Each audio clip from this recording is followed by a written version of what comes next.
Bonjour à toutes et à tous, bienvenue sous la canopée, ici Monsieur Green. La France aurait-elle du plomb dans l'aile? Le 8 juillet 2025, l'Assemblée nationale adoptait la loi du plomb. La finalité recherchée, lever les contraintes sur l'exercice du métier d'agriculteur en simplifiant les procédures d'autorisation pour les installations agricoles et les ouvrages de stockage d'eau. Il s'agit également de réintroduire à titre dérogatoire et sous condition l'acétamipride, un pesticide de la famille des néonicotinoïdes, interdit en France mais autorisé en Europe. Que nous dit la science sur les ouvrages de stockage d'eau? L'eau est un bien commun, essentiel à toute vie sur notre planète. Les effets combinés du réchauffement climatique et de la pression sur l'eau, qui est de plus en plus importante, menacent les quantités d'eau disponibles en France, comme à travers le reste du monde, où déjà des populations doivent apprendre à vivre sans eau. Constatez-vous autour de chez vous une baisse récurrente de petits cours d'eau qui auparavant ne connaissaient jamais la soif? Cette réelle menace, maintes fois annoncée par les scientifiques, engendre d'ores et déjà une compétition pour la captation de l'eau entre industrie, eau potable et sanitaire, refroidissement des centrales électriques, géothermie, loisirs, agriculture, construction, etc., etc. L'agriculture, à elle seule, utilise 45% de l'eau consommée en France. Ce chiffre demande effectivement de repenser le modèle agricole.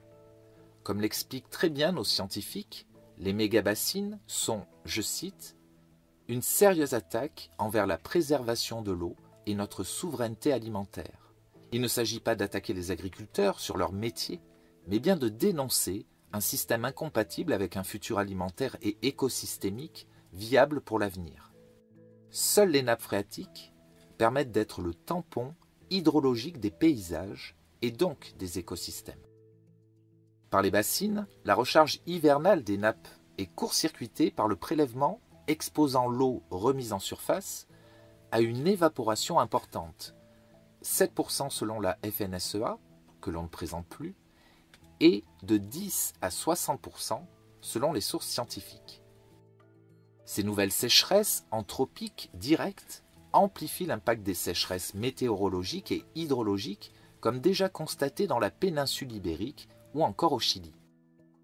À ce jour, aucune étude d'impact n'existe pour affirmer un effet positif local des bassines sur la ressource en eau.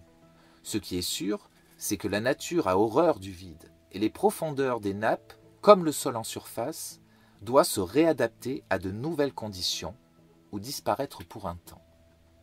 Maintenant, que nous dit la science sur l'acétamipride? Le collectif scientifique en rébellion est assez clair sur le consensus scientifique qui entoure l'usage des pesticides. En mai 2024, il publiait une série de billets sur des consensus scientifiques importants. Je cite, « Depuis l'après-guerre en Europe, engrais et pesticides de synthèse ont favorisé la productivité d'un modèle agricole intensif avec des impacts considérables, bien établis par les scientifiques sur l'environnement, la biodiversité, l'eau, l'air et les sols, mais aussi la santé humaine. Ces impacts compromettent la durabilité des systèmes agricoles et sont une préoccupation majeure de la société civile et des consommateurs. Récemment, une ambitieuse stratégie européenne, à travers le volet agricole du Pacte vert de la ferme à la fourchette, avait pour objectif de réduire de 50% d'ici à 2030 l'utilisation et les risques des pesticides chimiques. Mais l'UE a rejeté ce texte, les scientifiques s'alarment de ce recul. Alors doit-on réellement se préoccuper de la politique européenne en matière de pesticides? Nous souhaitons la souveraineté alimentaire et une certaine autonomie, mais parce que nos voisins le font, nous devrions le faire. Bien sûr que non. Nous pourrions être précurseurs, effectuer une révolution agricole inédite, mais nous préférons la paresse à l'engagement pour une véritable politique agricole mettant à l'abri agriculteurs, consommateurs et environnement. Qu'en est-il des néonicotinoïdes? Plusieurs études, dont une de 2025, attestent de l'impact négatif des néonicotinoïdes sur les abeilles et autres pollinisateurs, bien plus important que ceux identifiés en 2013. Ils sont également dangereux pour les insectes aquatiques et d'autres espèces qui ne sont à la base pas ciblés par ces pesticides. Vous me direz qu'il ne s'agit que d'insectes. Finalement, tant que l'homme n'est pas touché dans sa chair et qu'il peut continuer à croître économiquement, réinsérons l'acétamipride. Eh bien, une étude de 2025 nous en apprend un peu plus sur son impact sur la santé humaine. L'acétamipride a la capacité de traverser la barrière du placenta, affectant ainsi le neurodéveloppement des enfants. Une étude américaine de 2017 démontre la baisse du quotient intellectuel des enfants exposés.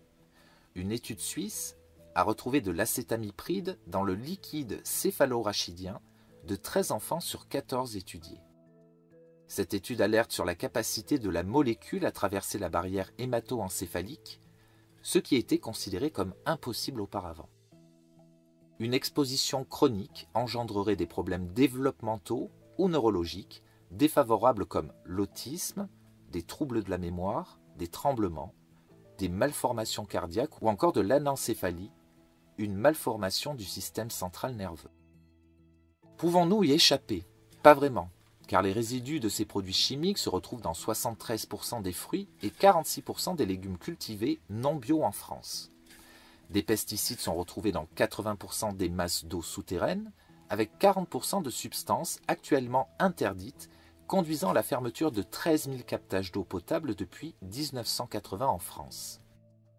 Certaines familles d'agrotoxiques, notamment les PFAS, soit 12% des substances actives de pesticides, pourraient perturber la santé du système reproducteur féminin en favorisant l'endométriose, maladie associée à l'infertilité féminine et touchant 5 à 10% des femmes en âge de procréer. Les cancers, les pathologies chroniques et auto-immunes explosent. Pour dénoncer et remettre cette loi en discussion, une pétition a été mise en ligne le 10 juillet sur le site de l'Assemblée nationale. En seulement quelques jours, elle a rassemblé plus d'1,7 million de signatures, événement inédit, commenté de l'étranger comme une renaissance démocratique. Les Français se soucieraient-ils de leur environnement, de leur santé et du monde agricole? Le sénateur Duplomb, émetteur de la loi, a pris la parole face à l'ampleur de cette opposition. Au début, réponse républicaine, je cite, « Dans un état de droit, une opposition est légitime, surtout quand elle s'exprime dans un cadre légal, ce qui est le cas avec cette pétition.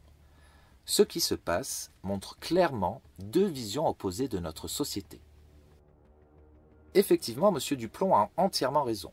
L'opposition est légitime et montre deux visions littéralement opposées du monde de développement de notre pays pour l'avenir, mais qui détient la vérité?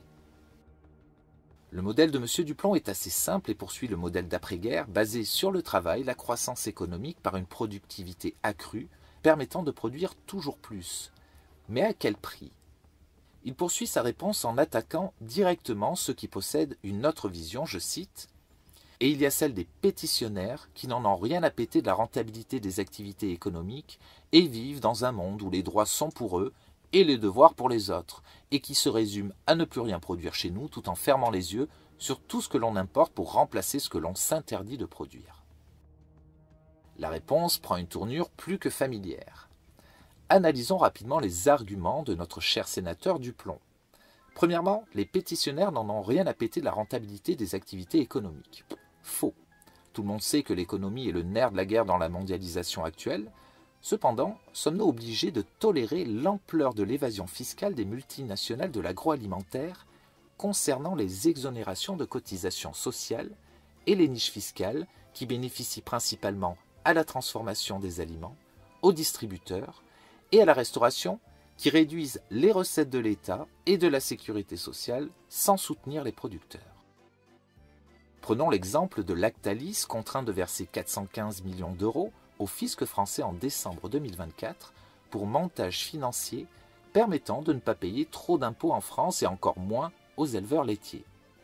N'oublions pas le récent scandale des Dubai Papers recensant 322 résidents français pratiquant grâce à Elin International, nébuleuse opaque, une évasion fiscale où leur productivité financière au détriment du commun a représenté 28 millions de pertes pour le fisc français.